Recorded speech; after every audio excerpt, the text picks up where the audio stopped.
Well, good morning, good afternoon, good evening, wherever you are in the world. My name is Patience Rose, and here we are today on Co-working Live with Red Worldwide. And we're very excited that you're here to share with us today. We have been looking forward to being at the GrowCon conference, and we are here. So I am remote, live from Jacksonville, Florida, and having a wonderful time of study and learning with a group of professionals that also offer services to businesses. And with that said, we are just delighted that we have this opportunity today because, it gives us the ability to give more, to our clients, to share more with them when we learn more to share. And so that's an exciting thing. I'm going to share my screen because I want to just share a few things with you this morning. We're not going to be long. This is going to be a really, really short time because, of course, we're learning at GrowCon, and we want to make sure that we get everything that there is to offer. It's only 2 days. And so we've been here since we had a pre-con session on Saturday and Sunday. And so we're now on the third day of the actual group being together, but today's the first day of the real conference. So we are are excited about it. We've got to get back downstairs so we can share with everybody and receive from everyone that's there to share with us. Well, but as I'm sharing my screen, some of the things that I was sharing earlier with all that have been on the line with us live here in our Zoom studio, we have really been excited about learning a few things here at GrowCon. And some of those things that we've been learning is, those things are things that I think all of our companies should know a little bit about. And so I want to just give you a sneak peek because we're going to do a deeper dive in it on a different day. But we learned this morning from Kenny Harper, who is an amazing, amazing teacher of how we can authentically grow and maintain new clients. He really infused some things into us today, and I was sharing with those in the studio audience that we really need to learn how to have clients that pay, stay, and refer. Turning our clients into a more of a sales team is something that I have been interested in for a very long time. And I can say that our client base have been amazing. They have been amazing at sending us new referrals.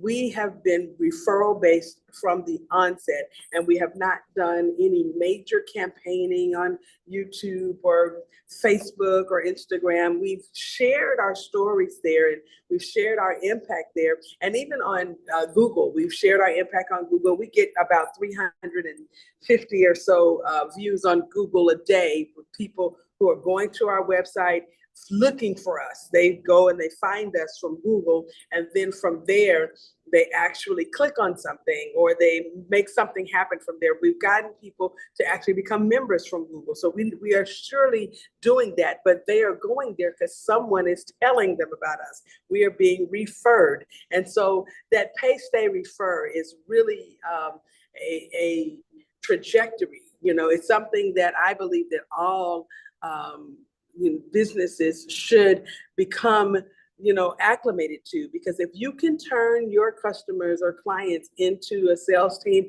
you are doing something that is profoundly impactful. People who are aware of you and they share your information, that's one thing, when they're aware of you because they've heard someone else talk about how great you are and how you really serve them. And people who have been served that go and tell all of their friends, hey, you need to go and see Miss Patience over here because she's doing such and such. And we really have been able to use their services and it worked for us.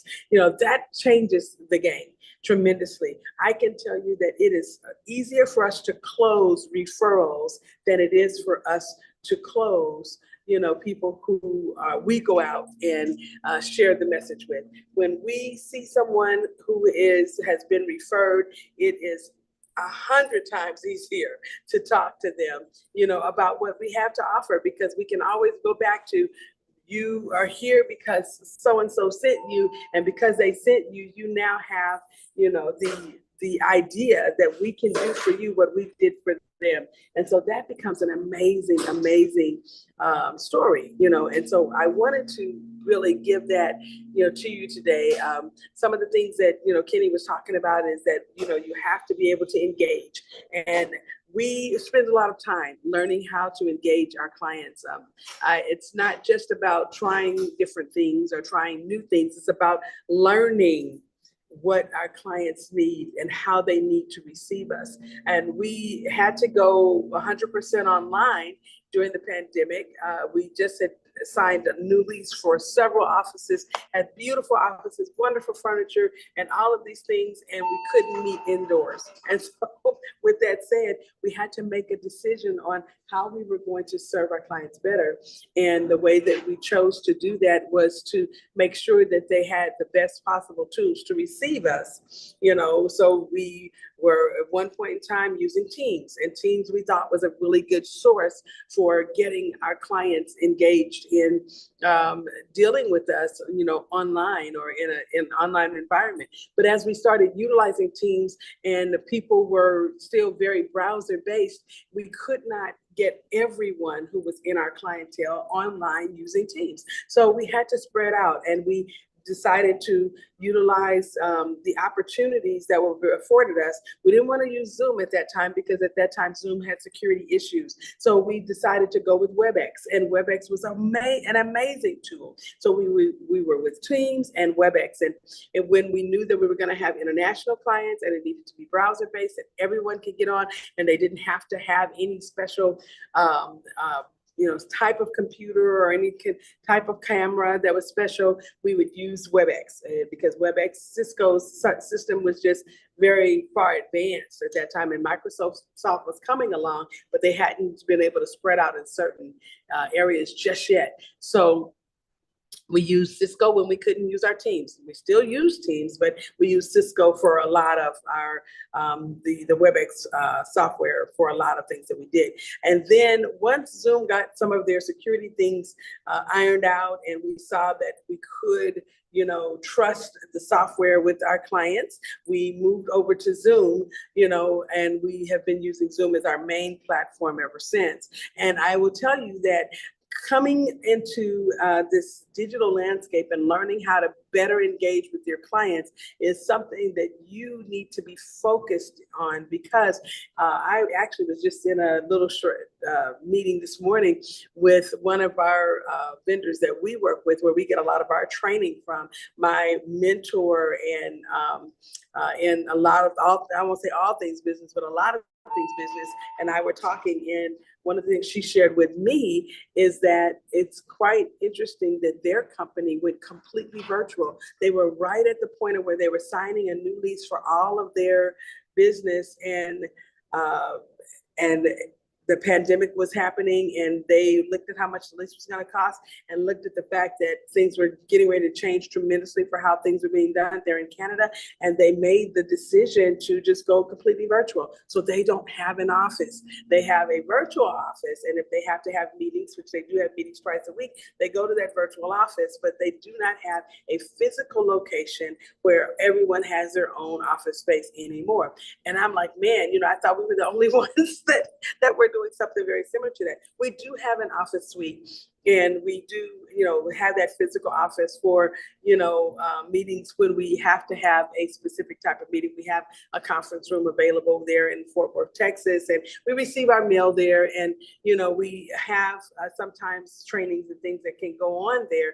But for the most part, we don't really have our people who work. They work from different places. One works from Brazil, another works from, you know, California, another one from Texas. We have actually a couple of people that work from Texas, and then we have, you know, the ability, we have some other people that are working from Northern California, and we are working from Southern California a lot of the time while we're building out our program in Southern Cal. And then of course, the rest of the time in Texas. We have people that are working from Hawaii and from Las Vegas, Nevada. And so understanding that we have these particular people who kind of dial in to our online office in Zoom, okay, or what we call our online environment. We also call it sometimes our Zoom studio or our in-studio presence when we are online on YouTube.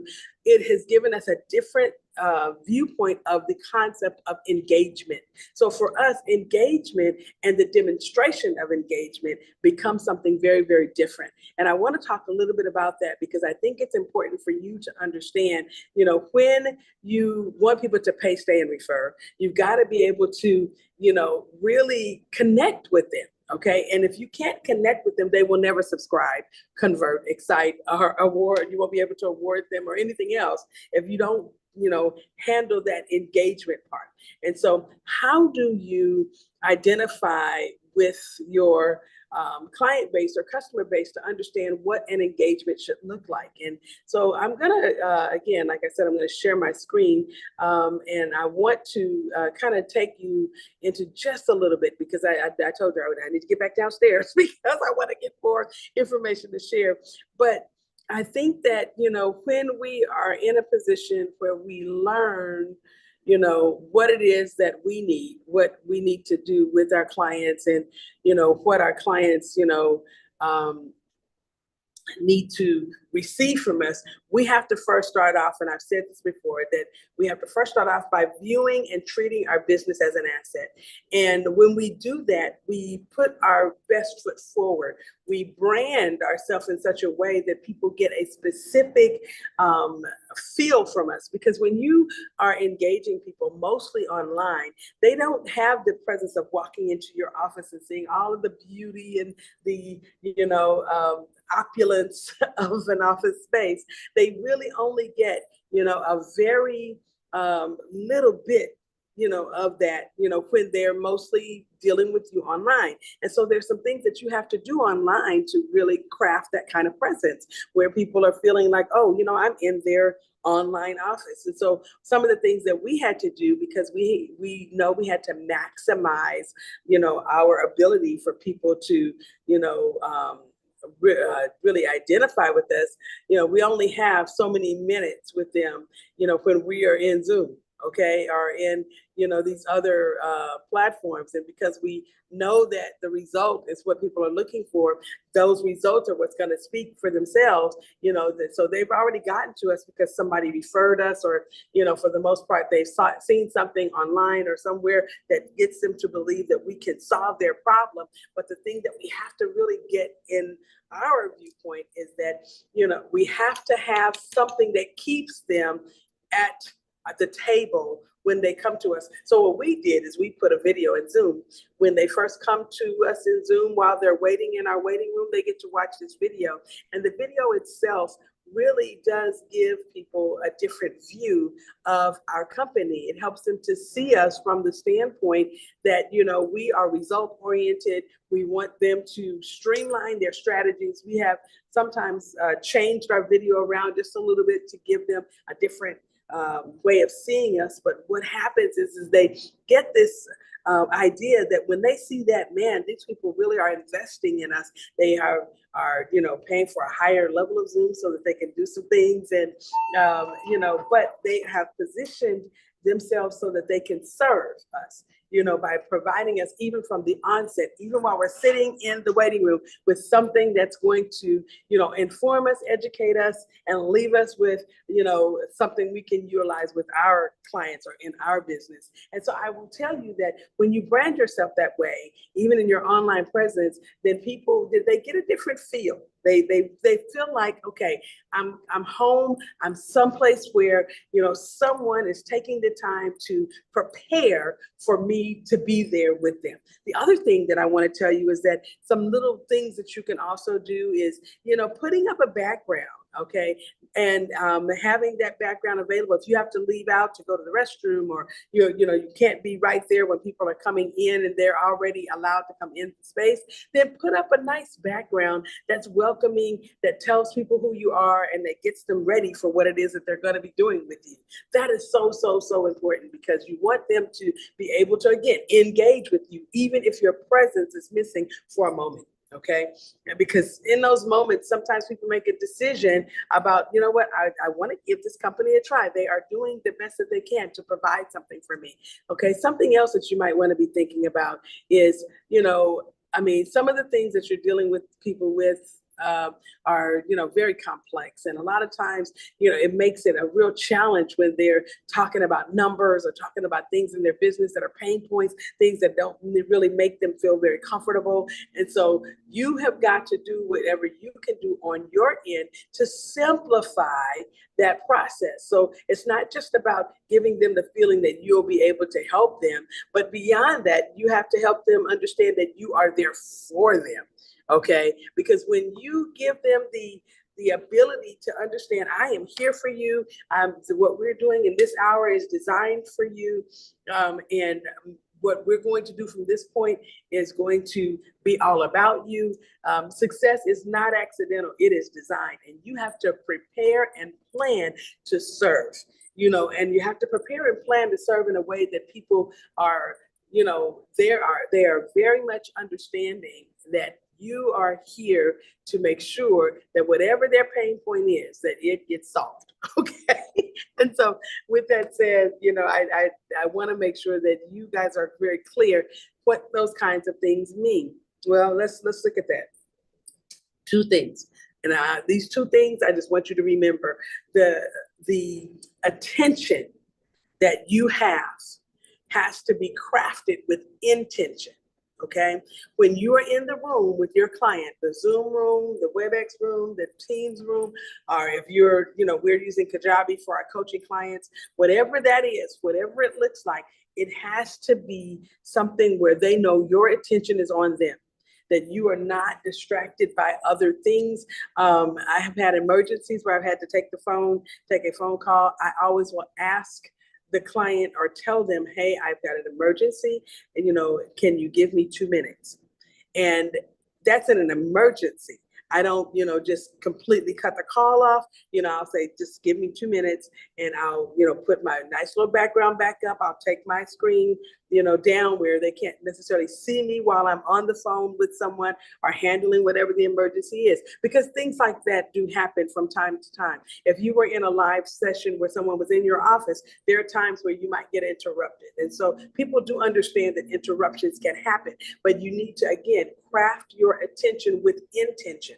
If you are in a situation where you have some multiple things going on, maybe that's a time when you need to reschedule the meeting, because if you know you're not going to be able to give your full attention with intention for the client, then you got to change your trajectory by not allowing it to go backwards or down or miss out on a client because of the fact that you didn't handle them properly. So, giving them the understanding that, hey, I really am interested in meeting with you. I do have something to share. I know this is going to be a great, time together. And I want to make sure that you are the only thing that I am centering my attention on at that time. So if you will allow me, I'll need to reschedule. I do have an urgent situation that's going on here, but I will make sure that at our next available moment, we are putting you into rotation so that you have this time with me, or at your convenience, okay? Because sometimes your next available moment may not be theirs. So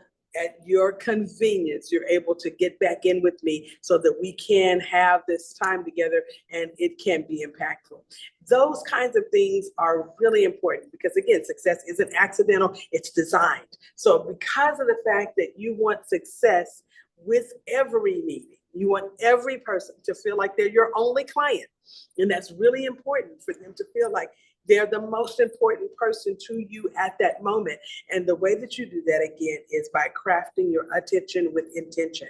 Okay. So, I know that a lot of times people are, looking at things and they're planning and they're putting these strategies together and, they've got all this, that they've got moving parts, but our clients should not feel our moving parts. They should not be able to be in the meeting and know that you're very busy. When people tell me that, oh, I know you're very busy and I know, thank you for taking this time with me. I sometimes I have to look at that and say, what am I putting off to a person that makes them think that I'm very busy? Is it that I'm not able to answer their phone calls? Is it that, are they saying that because of something that they've experienced from us? And if so, I need to change that.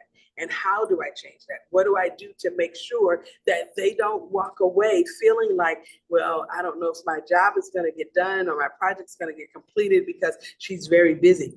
Well, they also need to know that there are other people in support of their process with you, so that they don't feel like you're the only person that they can talk to. You're the only person that is serving them. You're the only person that knows what's going on. And because when that happens, again, that devalues your company. And it, instead of it making your company more of an asset, it sometimes can be a drag. And so you have to put people around them. One of the things that we did as Red Worldwide is that we restructured some things this year, and we now have a customer success journey. And we just got to talking about it before we jumped online. What does our customer success journey look like?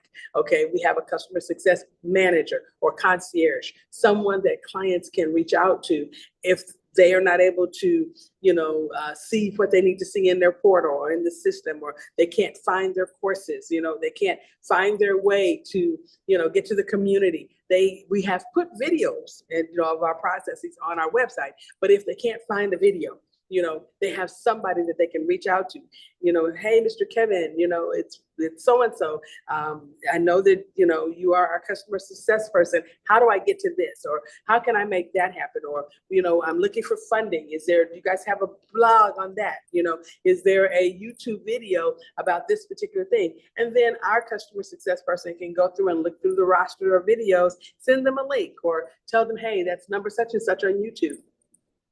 Okay, because that helps them to get to us and get their need met, with their whatever it is that they're trying to do at that time.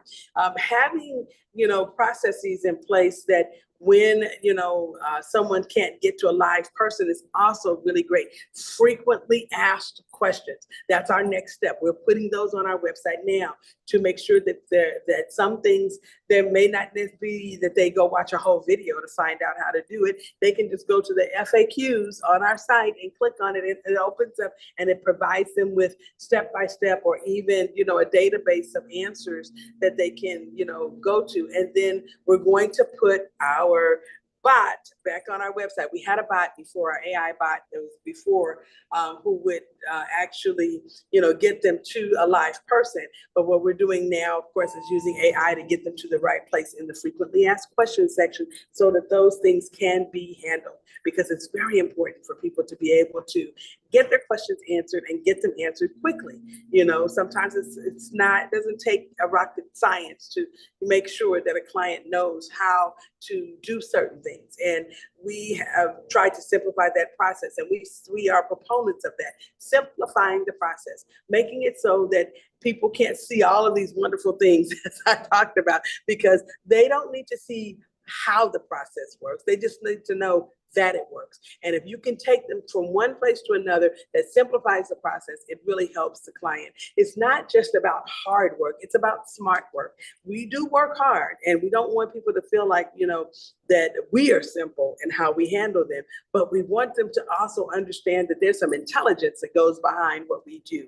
And the intelligence that we put behind what we do is what makes our company a cut above other companies that do what we do, which is the reason why they choose us. We actually do get them better results, we get them faster results, and we get them sustainable results. And so that's what clients are looking for. They're looking for the better, the faster, and the sustainable. They're not looking, just for, the cute, okay? Or for that matter, they're not just looking for the tech. They are looking for the better, the faster, the sustainable, because they need to make sure that their companies look like our company, because their success is our success. And we want them to know that. And at every level. Well, I know this has been we're kind of short today, but it's one of those times where we recognize that when we are really truthfully, authentically doing what we do, people can sense it, they can feel it, and they can come alongside of it. The truth is undeniable. It doesn't need a defense. We don't have to, explain away things that people can actually see. And so they can see the result by watching what we do for them and watching how we do it for them, and knowing that, those results, they're undeniable. Okay, they are undeniable. Results are irrefutable, and I am the irrefutable results coach, okay? The superior results coach, Patience Rose, and I'm here today again, as I shared with you, to make sure that you understand, how to do business better. This has been an enormous time today on our Co-working Live, and we hope that you have learned something and that it has brought to you something very special. And we are making sure that whatever we do it with intention so that you can benefit and that we all are able to take our businesses to the next level. We'll see you again next time.